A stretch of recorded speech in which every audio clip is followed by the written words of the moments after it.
Hello everyone. In this lecture, we will talk about reaction kinetics, which is the study of rate of reactions. In the first part, we will talk about the activation energy.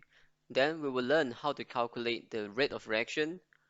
And we'll talk about three different types of order of reactions, which is the zero order, first order, and second order.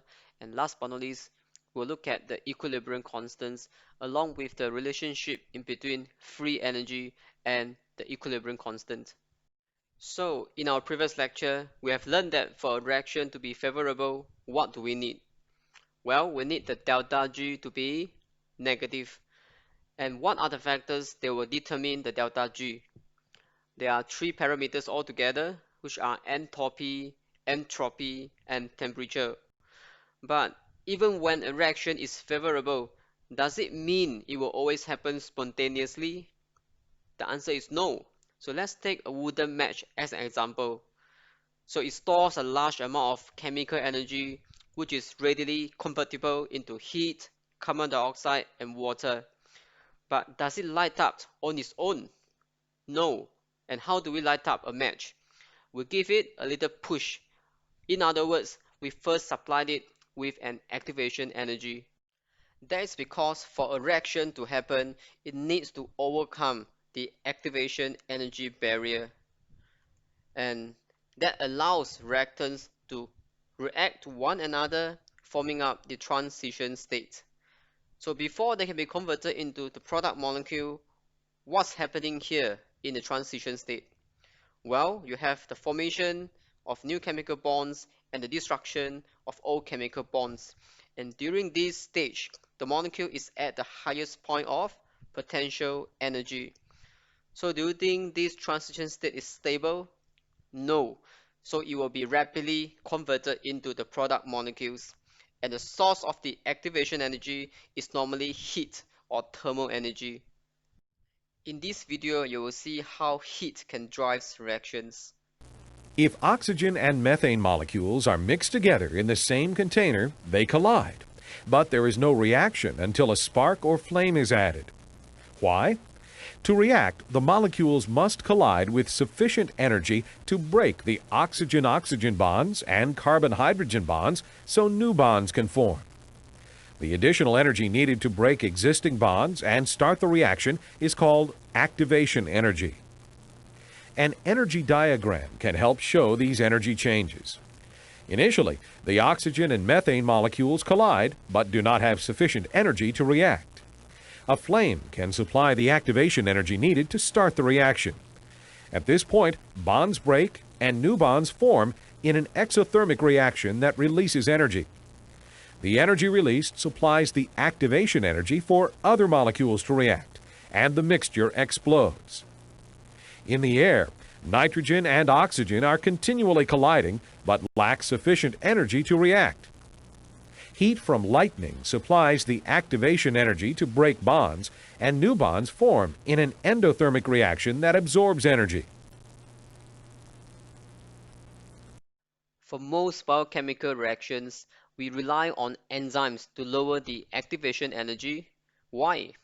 Because we cannot heat up the system indefinitely. So from this chart, you can see with the addition of an enzyme, the activation energy decreases dramatically. And you can get more reactants turning into products molecules under our body temperature. But how do enzymes perform this magic?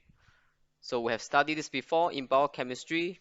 Number one, they do so by placing the reactants into the right orientation and conformation for the reaction to take place. Number two, they also bring the reactants into close proximity. Remember, for a reaction to happen, we need collision of molecules, and collision means proximity, and the collision must also happen in the right orientation. So with enzymes, both conditions are met.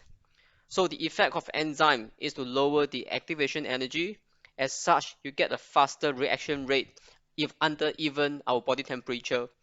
But please bear in mind, enzymes do not change the equilibrium constant, as they only speed up the rate of reaction. And now try this question. You may pause the video for a moment. And the answer is C. Both forward and reverse reactions are faster with the addition of carbonic anhydrase. A and B are wrong because enzymes will speed up both forward and reverse reaction at the same rate. Now, how about D? D is wrong because enzymes will not change the equilibrium constant. In other words, the ratio of the product molecule versus substrate molecules will be a constant. Okay, now we will look at the rate of reaction, and I believe you have learned this before, right? Anyway, rate of reaction is defined as the change in concentration of a reactant or the product with time. So the square bracket denotes concentration, and you can see that we can measure the rate of reaction by measuring either the reactant or the product. And for reactant, it is negative delta R versus delta T. So delta means change. So change in reactant concentration R2 minus R1 divided by change in time T2 minus T1. So why do you have a negative sign over here? That is because reactant is decreasing or disappearing, right? On the other hand, we can measure the product as well, and in this case, the formula given is delta P divided by delta T, or P2 minus P1 divided by T2 minus T1. And in this case, it is positive because we are measuring the appearance of product molecules. And last but not least, the unit for rate of reaction is measured in molar per second. So when you have more than one substrate or more than one reactant, the rate of reaction is dependent on the reaction stoichiometry, which describes the quantitative relationship in between the reactants and the products. And here in this case, because 3 hydrogen molecules are used per nitrogen molecule, we can assume that the rate of decrease of the hydrogen is 3 times faster than the rate of decrease of the nitrogen molecule. On the other hand, for every nitrogen molecule, 2 ammonia molecules are being produced. So the rate of ammonia production is twice the rate of the nitrogen decrease. Okay, here is one more example. You have the oxidation of NADH that is found in the electron transport chain. So if each enzyme oxidizes NADH at the rate of 23 molecules per enzyme per second, what is the rate of consumption for oxygen per enzyme? Here is the answer. It is half of the NADH reaction speed, as you can see it from the reaction stoichiometry. And the answer is 11.5 molecules of oxygen per enzyme per second. Okay, here is one more question. Please calculate for the answer. You may pause the video for a moment. And the answer is C, 1.8 millimole per liter per second. So the rate of ammonia formation is divided by 2, then times 3, where you will get the rate of hydrogen consumption or disappearance. And next, we will look at the orders of reaction. So let's consider a simple reaction, which is A plus B producing C plus D. Now the rate of decrease of the reactants is given by this formula, which is negative K times A to the power of X times B to the power of Y, whereby K is the rate constant, while X and Y are the order of reaction with respect to A and B, respectively. So what does it mean to be the orders of reactions? Well, it tells us how big is the impact of the reactant concentrations on the overall reaction rate. And X plus Y is known as the overall order of reaction. Generally, there are 3 orders of reactions, but you can go higher to even 6 orders, but that would be very rare. So let's look at the 0 order. You can see from this diagram that the rate of reaction is a constant, which means the reaction rate is independent of the substrate concentration. For the first order, the rate of reaction is directly proportional to the substrate concentration, and therefore you get a linear plot. And for the second order reaction, the reaction rate is the quadratic function of the substrate concentration, and therefore you get a quadratic curve. Now, let's take a quick look at the zero order reactions. As I mentioned, the rate of reaction is a constant, so it does not change with substrate concentration. For example, the decomposition of hydrogen iodide is a zero order reaction. As you can see, the rate of reaction is always a constant. Then you have the first order reactions, whereby a single atom or a single molecule will determine the rate of reaction, such as in the case of radioactive decay. So in the first order reaction, if we double the amount of A, the rate doubles. And if we triple the amount of A's, the rate triples as well, because you got a linear relationship in between the rate of reaction and the reactant concentration. So what happens when you have two identical molecules collide to determine the rate? Well, overall you will get a second order reaction, such as in this case, you have two N molecules collide to form a single B molecule, and showing here is the rate equation, whereby rate is equal to negative K times A squared. So this reaction is second order with respect to A, and it is second order overall as well. And sometimes you can have two different molecules colliding to each other, such as in this case, you have a bimolecular interaction, A plus B forming C. So one molecule A will react with one molecule B to become one product molecule C. And the rate formula is equal to negative K times A times B. So if you look at this diagram, this reaction is first order with respect to A, first order with respect to B, but overall it is second order.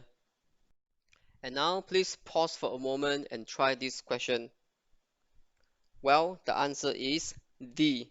The reaction is second order with respect to A, first order with respect to B, and third order with respect to the overall reaction. Now, here comes a very important question. How do we determine the order of reaction? Can we just inspect the reaction and determine based on the equation stoichiometry, such as first order for A, second order for B, and third order overall? Well, the answer is no. That's because the order of reaction can only be found experimentally or empirically. But why? And here is the answer. To get the reaction order, we need to measure the rate of reaction. And the order of reaction is determined by the slowest or the rate limiting step of a reaction. And here you have a reaction A plus B into C plus D. If the reaction has only one transition state, so that reaction itself is the rate limiting step. So in this case, we can actually derive the order of reaction by looking at the stoichiometry of the reaction. But we will never know if the same reaction will go through multiple transition states with different rates of reactions. So in this case, you have 1, 2, 3 transition states or 3 reaction rates. And for each of the reaction to happen, they will need to overcome their respective activation energy barriers. So can you guess which transition state has the fastest rate of reaction? Well, the answer is reaction 1 followed by reaction 3 and reaction 2.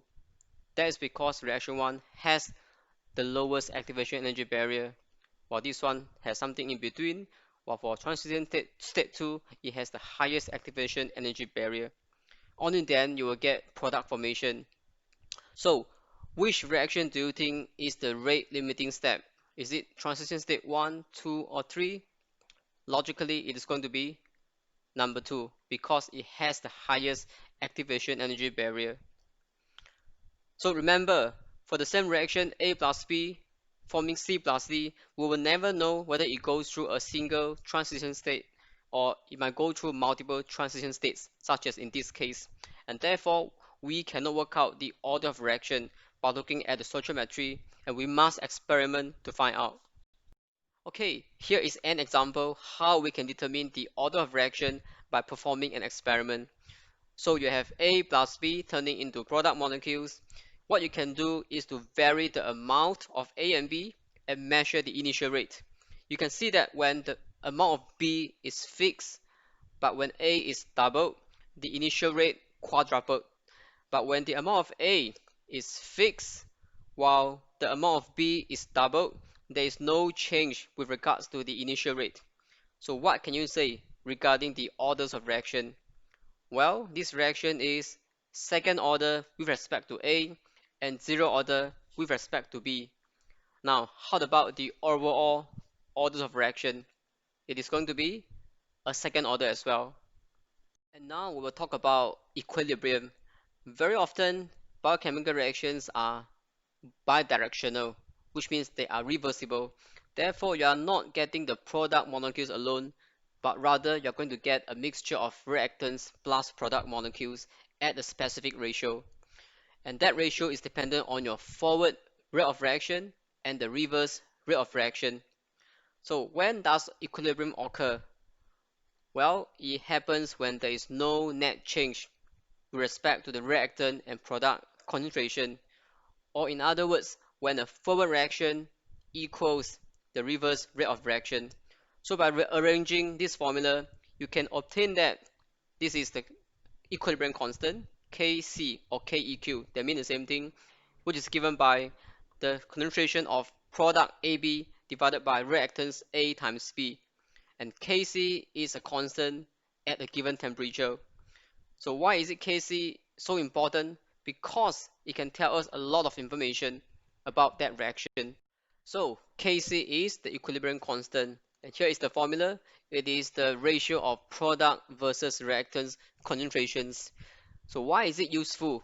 It is useful because it can tell you what will you have in your beaker or test tube at equilibrium. Logically, when Kc is larger than 1, you have more product than reactants. When Kc is smaller than 1, you have more reactants than the products. And if Kc is equal to 1, it means you have a nice mixture of reactant and product molecules. So not only this, from Kc, we can also predict how much product we can obtain from a reaction. But doing this calculation is beyond the scope of this course. So how can we calculate the equilibrium constant? Well, we can calculate it according to this general formula, provided we know the concentrations of the reactants and product at equilibrium. So here is the formula. Kc is equal to C to the power of C, D to the power of D, A to the power of A, and B to the power of B. Basically, you have the product versus reactants to the power of their respective stoichiometry. And the good news is Kc does not depend on the transition states or the rate limiting steps. So it is not as complicated as calculating the order of reaction. But why? So our question is, why doesn't Kc depend on the intermediate transition states? Now if you consider a reversible reaction, the forward rate is K1 while the reverse rate of reaction is K minus 1. Then Kc is equal to K1 divided by K minus 1, which is also equivalent to this general formula. And since we have two rates of reactions, K1 and K minus 1, shouldn't we know which one is the slowest rate limiting step, right? Well, the answer is no, simply because this happens during equilibrium. Think about what is equilibrium. It means when the forward reaction and the backward reaction are having the same rate. So even you have multiple transition states or a single transition state, it doesn't really matter. As a result, we only need to worry about the first and the last states, which are your reactants and product concentrations. And then you can use these figures A, B, C, D, which are the reaction stoichiometry, to plug in into your general formula for the calculation of Kc. Okay, here is an example to give you a better idea. In this reaction, one nitrogen is reacting with three hydrogen to form two ammonia molecules. Now, given the stoichiometry of this reaction and the concentrations of the reactants and products at equilibrium, we can then calculate Kc, which is the equilibrium constant. So you have product concentration to the power of its reaction stoichiometry, which is squared, divided by reactant concentrations to their respective stoichiometry, which is 1 for nitrogen and 3 for hydrogen. So by plugging in all the values, you will get Kc is equal to 0.06. So do you get more reactants or product molecules at equilibrium? The answer is reactants. as the value is very much smaller than 1. Okay, here is a practice question. You may pause the video for a moment. And the answer is B, 2.77 molar. And here is one important concept that you should all remember, which is enzymes do not change the equilibrium constant. That's because an enzyme will speed up reaction for both directions. For example, in glycolysis, our body converts glucose into G3P and subsequently into a pyruvate molecule for energy production. But the fact is, G3P is a minor product as we are having more of the isomers, which are DHAP. Now you can look at the equilibrium constant for this reaction. It is 22.2, which means we get 22 DHAP molecules for every molecule of G3P. So how do our cells making more G3P for energy production? Well, we employ this enzyme, which is triose phosphate isomerase, to speed up the reaction. But because it speeds up both directions equally, you'll always get more DHAP per G3P molecule. That is a fact that we cannot change. Although we cannot change the equilibrium constant, but the state of equilibrium can be interrupted. And we look at how do systems at equilibrium respond to perturbation. If you consider a reaction at equilibrium, you should know that the free energy is at the lowest level, so it is the most stable. And equilibrium will occur at a point which is corresponding to a specific ratio of product versus reactant, which is the KEQ or KC. So this explains why reaction will always proceed to equilibrium, because at this specific composition of product versus reactants, you get the lowest free energy level. So what will happen if you add more reactant A to a state of equilibrium? First of all, remember that Kc is a constant. So if A is increased, logically, C and D will increase as well, which means you will get more product formation. Similarly, what will happen if we add more product C at a point of equilibrium? Well, if C is increased according to the formula, A and B will be increased as well. So you'll get more reactants formation. What we have just observed is known as the Le Chatelier's principle, which states that when a system at equilibrium is subjected to disturbance, the composition of the system will adjust to minimize such disturbance. And what is the driving force behind this phenomenon? Well, it is to achieve the lowest possible free energy level, which is the delta G. And if you remember, free energy is the energy available to do work. So when the free energy is at the lowest level, it means you have the largest possible entropy, which is the unusable energy and disorder. So ultimately, entropy is again the driving force for all reactions. And the Le Chatelier's principle is a useful property. We'll discuss it in the next lecture. Okay, there's one more formula we will learn today, which will link the equilibrium constant with the delta G. So that formula is delta G naught prime, or the change in free energy under standard conditions, is equal to negative RT times the natural log of equilibrium constant, in which R is the universal gas constant, while T is temperature, again measured in Kelvin. So by rearranging this formula, KEQ, or the equilibrium constant, is equal to E, which is the base of the natural log, to the power of negative delta G naught prime divided by RT. So if you know the KEQ of a reaction, you can then calculate its standard change of free energy and vice versa. And this offers a shortcut, as you do not have to experiment on everything to get the parameter. Of course, from the delta G, it also tells us whether a process is feasible and which direction it will proceed in. And it also tells us the equilibrium constant is very sensitive towards small changes in delta G. As you can see that delta G will determine the power of this value. And now we'll look at one final example, which is the hydrolysis of ATP. It has a standard delta G of negative 30 kJ per mole at room temperature, and given here is the value of the gas constant R. So the question is this reaction favorable? The answer is yes, because it has a negative delta G.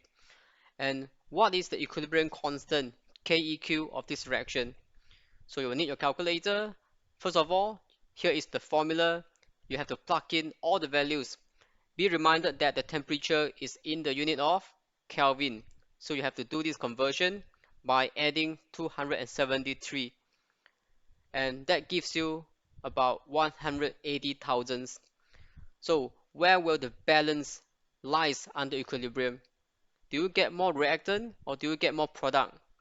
Well, you will get more product formation as KEQ is very much bigger than 1. And this explains why ATP hydrolysis is a very favorable reaction. Okay, here is one last practice question for you all. Please pause the video for a moment. And the answer is C. First of all, the equilibrium constant does not change with reactant or product concentration. So A is out. Secondly, if you look at the formula of the equilibrium constant, it is affected by temperature. So B is out again. And C is what I have just mentioned in the previous slide. And D is definitely wrong. Why? Because all the while we are talking about reversible reaction. So how could an irreversible reaction having any equilibrium constant? It is unidirectional and you are always getting 100% product formation. So there will be no ratio with regards to product versus reactants. And therefore, there will be no equilibrium constant for any irreversible reaction. Okay, we have come to the end of this session. I hope you can grasp all the concept well. So when we talk about biophysics in cell biology, you do not really have to go very deep. As long as you can understand the basic concepts, then you are good to go.